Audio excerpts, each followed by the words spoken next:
నమస్తే అండి. ఎలా ఉన్నారు? పిల్లలు ఇప్పుడు అందరూ ఇంటి దగ్గర ఉంటున్నారు కదండీ! హాఫ్ డే స్కూల్స్ ఉంటాయి. తర్వాత హాలిడేస్ ఉంటాయి కదా! ఏదో ఒక ఐటెమ్ చేసుకుంటూ ఉంటాం కదా! బయట కొనడమంటే చాలా ఇబ్బందిగా ఉంటుంది. ఆయిల్ అది మంచిది కాదు కాబట్టి ఇంట్లోనే చాలా సింపుల్‌గా చేసుకునే ఐటెమ్ ఒకటి చూపించబోతున్నానండి. అవేనండి చల్ల పునుగులు.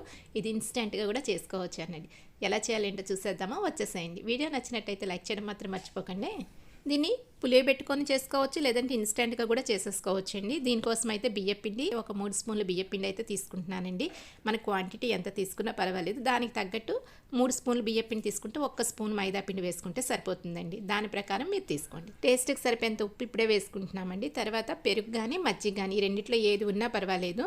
కానీ రూమ్ టెంపరేచర్లో ఉండేటట్టు చూసుకోండి. ఫ్రిడ్జ్లోంచి మాత్రం తీసిన వెంటనే వేయొద్దు. ఒక అరగంట లేకపోతే ముందే తీసుకుని పెట్టేసుకుంటే సరిపోతుంది. ఇది కూడా ఒక 3.5 స్పూన్లు అయితే వేసుకున్నానండి పెరుగు. అదే మజ్జిగ తీసుకున్నారనుకోండి కొంచెం చిక్కగా ఉండాలి. అది మనకి బ్యాటర్ ఎంతలా కావాలో అంతవరకు మనం మజ్జిగ వేసుకుంటే సరిపోతుంది. పెరుగు తీసుకున్నట్టయితే వాటర్తో కలుపుకోవాలండి తర్వాత, ఎందుకంటే మనకి రావాలి కదా వేయడానికి. ఆ పునుగులు వేసే కన్సిస్టెన్సీ ఎంత ఉండాలో అంతలా చూసుకొని కలుపుకోవాలి. ఇందులోకి పచ్చిమిరపకాయలు వేసుకుంటాం కదండి. మనం డైరెక్ట్గా వేయకుండా ఇలా మిక్సీలోని చిన్న అల్లం ముక్క, కరివేపాకు, పచ్చిమిరపకాయలు, జీలకర్ర ఇవి వేసి మిక్సీ పట్టేసుకొని ఇందులో వేసుకుంటే చాలా బాగుంటుంది టేస్ట్. ముక్కలుగా కట్ చేస్తే అది మనకు ముక్కలుగా తగులుతూ ఉంటుందండి. బట్ ఇలా అయితే చిన్న చిన్న ముక్కలా తగులుతుంది కాబట్టి మనకి పెద్ద ప్రాబ్లం ఉండదు అన్నట్టు. ఆయన కలవడం కూడా చక్కగా కలుస్తుంది. అందుకని చెప్పి ఇలా చేసుకుంటే బాగుంటుందండి.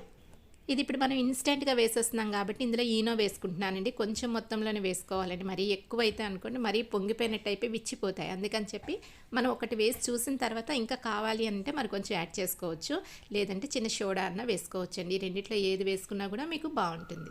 మనం ఇంకా వెయిట్ చేయాల్సిన పర్లేదండి. ఇమ్మీడియట్‌గా ఆయిల్ వేడవుతూ ఉంటుంది కాబట్టి చిన్న చిన్న పునుగుల్లాగా వేసేసుకోవచ్చు. పెద్దవి కూడా వేసుకోవచ్చు అండి. పెద్దవైతే ఆయిల్ ఎక్కువ వేయాల్సి ఉంటుంది కదండి. అందుకే చిన్న చిన్న వేసుకున్నాం అనుకోండి పిల్లలు తినడానికి బాగుంటుంది, మనకు ఆయిల్ కూడా తక్కువ పడుతుంది అన్నట్టు. అంతేనండి, ఇంకేం లేదు. సో మనకి ఈ చల్ల పునుగులు అనేవి ఇన్స్టెంట్గా రెడీ అయిపోతాయండి. ఇదంతా చేయడానికి మనకి 10 నిమిషాలు కూడా పట్టదండి. మనం పిండి కలుపుకున్నప్పుడే ఆయిల్ పక్కన వేడి చేసుకొని పెట్టేసుకుంటే చాలా త్వరగా అయిపోతుందండి. పిల్లలు అడిగిన 10 నిమిషాల్లోనే మనం ఈ చల్ల పునుగులు అనేవి రెడీ చేసేవచ్చు.